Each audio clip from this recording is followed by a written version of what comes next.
Gravando. Revisão, quarto bimestre, a última revisão das nossas vidas.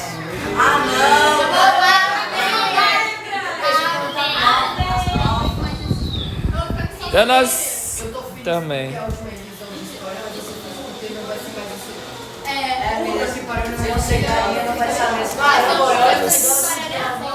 Sempre quando precisar pode me chamar, tá? Professor pro resto da vida. Então vamos lá, ó. Destino, a gente estudou sobre os Estados Unidos, tá? Estados Unidos. Então nós estudamos que desde a última prova,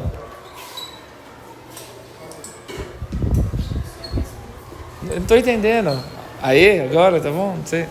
Então nós estudamos que a Inglaterra e a França entraram num conflito, Guerra dos 100 anos. A França venceu essa guerra depois de 100 anos lutando.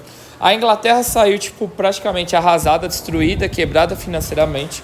Então pessoas de classe média e pobres saíram da Inglaterra em busca de uma vida melhor nos Estados Unidos. Só que essas pessoas elas não tinham o mesmo pensamento, então elas se dividiram em 13 porções territoriais que nós chamamos de 13 colônias, que praticamente são 13 famílias. Existiam as colônias do norte e existiam as colônias do sul. As colônias do norte e as do sul, elas ficaram só na costa litorânea, na parte leste, tá? Do território dos Estados Unidos. Leste, mão direita, leste, mão direita. Ficaram só na costa leste dos Estados Unidos. Aí o que aconteceu? Houve um incentivo do governo para que eles saíssem do leste e povoassem o oeste. Essa estratégia ficou chamada de Marcha para o Oeste. A estratégia onde que o governo incentivou essas famílias a saírem do leste e povoarem o resto dos Estados Unidos. Qual que é o objetivo de povoar o resto dos Estados Unidos? Achar recurso, achar minério, enriquecer, tá? Trazer desenvolvimento para o país. Alguma dúvida até aqui? Dentro disso, os Estados Unidos, eles acreditam que são uma nação abençoada por Deus.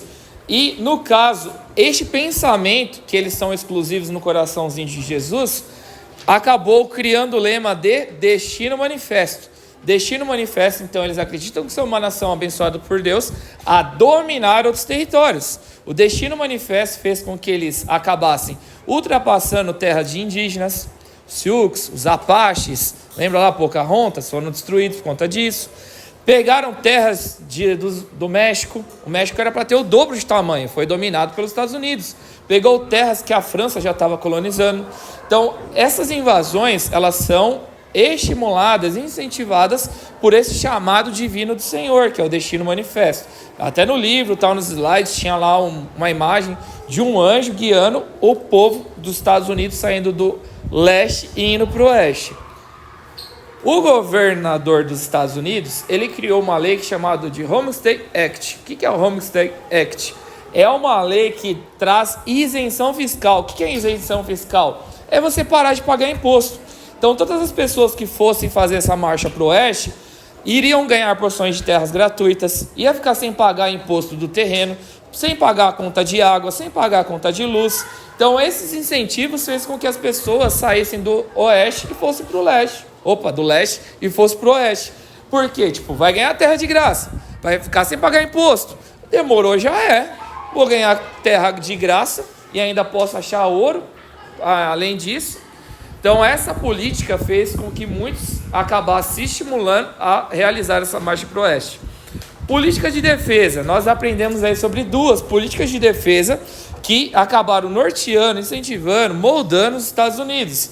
São elas, Doutrina Monroe e o Big Stick. Doutrina Monroe, um dos governantes dos Estados Unidos, Monroe, ele acabou criando uma estratégia que a América, os Estados Unidos, não poderia ser invadido por nenhum território europeu. Então, se a Inglaterra quisesse fazer alguma... Pararam?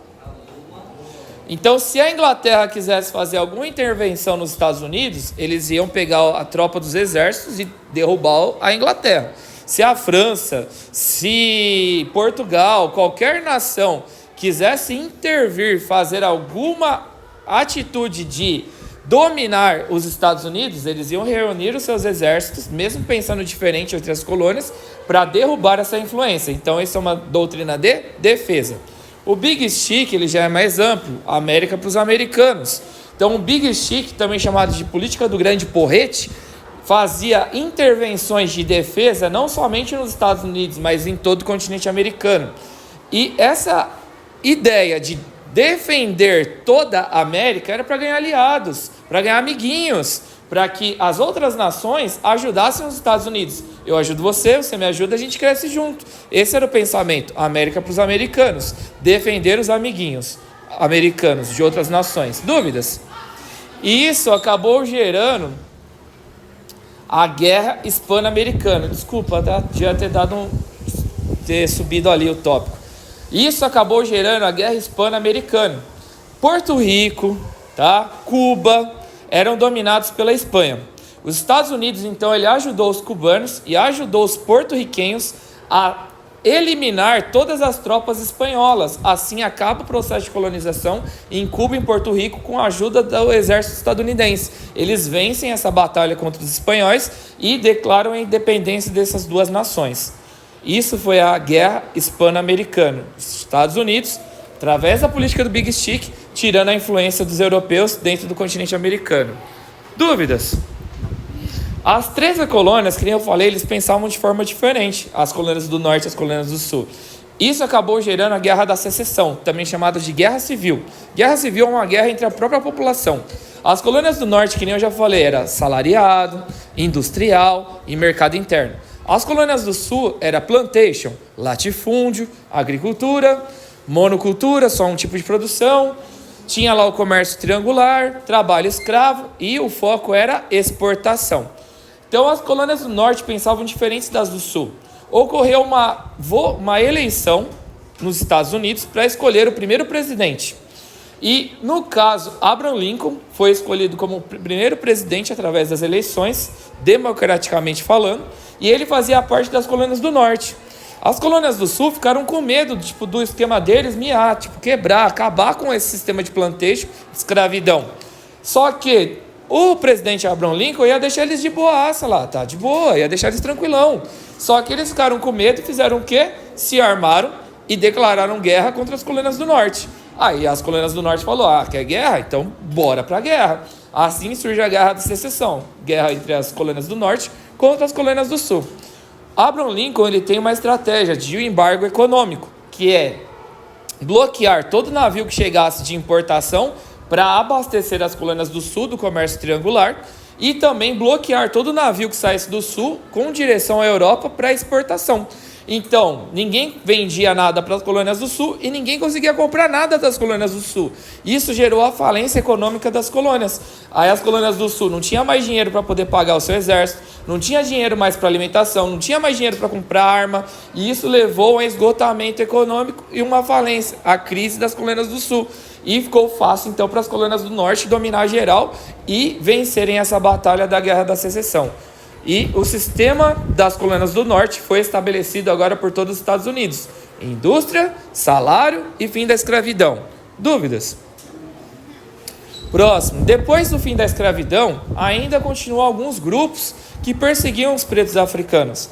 O maior grupo de supremacia racista foi a Ku Klux Klan, o KKK, que perseguia os pretos africanos, que agora eram livres nos Estados Unidos, não queriam que eles tivessem o mesmo acesso, queria que tivesse um ônibus separado para eles, uma escola separada para eles, um bairro separado para eles. Então perseguiam, massacravam, matavam, torturavam. Então essa foi a Ku Klux Klan. Aí um dos principais nomes que lutaram contra a Ku Klux Klan foi o Martin Luther King. Foi um dos maiores precursores aí para poder acabar com esse movimento racista. Só que infelizmente ele foi de Vasco, mataram ele, tadinho. Acabou. Último tópico, tá? Imperialismo, que caiu também na prova de geografia, imperialismo, né? Então, imperialismo é um processo de dominação. É como se fosse uma colonização 2.0. Então, o que é a colonização 2.0? O objetivo é dominar territórios relativamente mais fracos. Então, você domina esses territórios para quê no imperialismo? Para tirar os recursos naturais. E, além de tirar os recursos naturais, você também modifica a cultura deles. Não interessa se o angolano ele fala tipo angolês. Agora ele vai falar português.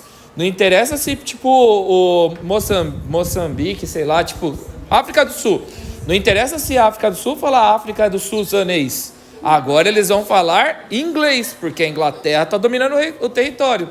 Então esse é o objetivo do imperialismo. E como nós encontramos o imperialismo na América? Estados Unidos, ele acaba fazendo intervenções na Colômbia. Antes, o Panamá era um território colombiano. Estados Unidos, ele cresceu os olhos no Panamá. Por quê? Por conta de uma construção que poderia ser feita no Panamá, que é o Canal do Panamá. Lembra que eu expliquei para vocês? Acho que já expliquei isso. Que o Canal do Panamá é uma abertura para que as pessoas pudessem diminuir o tempo de percurso da navegação. Expliquei isso para vocês? Deixa eu desenhar aqui para poder refrescar sua memória, tá? Minhas canetas estão péssimas. Deixa eu ver se vai pegar. Tá pegando. Então aqui, ó, Estados Unidos. Aqui a América Central. Aqui a América do Sul. Os Estados Unidos, ele cresceu os olhos aqui, ó, sobre a Colômbia. Colômbia, da Shakira, Colômbia. Então, qual que é o objetivo dos Estados Unidos aqui com a Colômbia? Aqui é o Panamá, ok? Estados Unidos, então, ele realizou o imperialismo, que é a dominação da Colômbia, porque ele queria essa porçãozinha de terra. Então, os Estados Unidos, ele interviu na política da Colômbia para realizar o processo de independência do Panamá. Então, agora o Panamá é independente.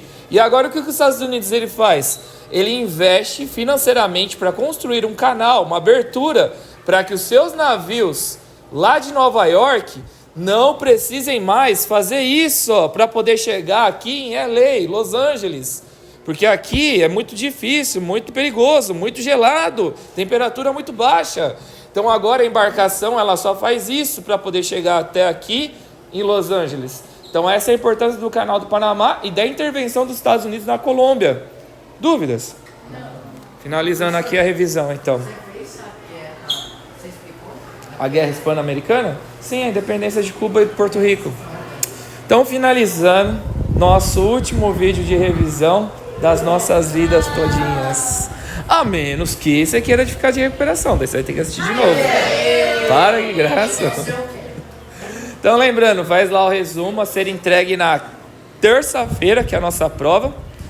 No mínimo 30 linhas de texto. Pula parágrafos para poder deixar bonitinho. Você faz muito mais, filho, que você está reclamando.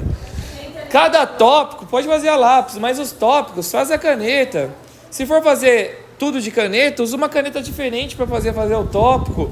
Pula em parágrafos, faz organizadinho para poder facilitar a minha leitura, tá? Capricha nesse último resumo das nossas vidas. Um abraço, amo vocês, sempre serei professor de vocês. Pode sempre me procurar, tá? Sempre estarei à disposição.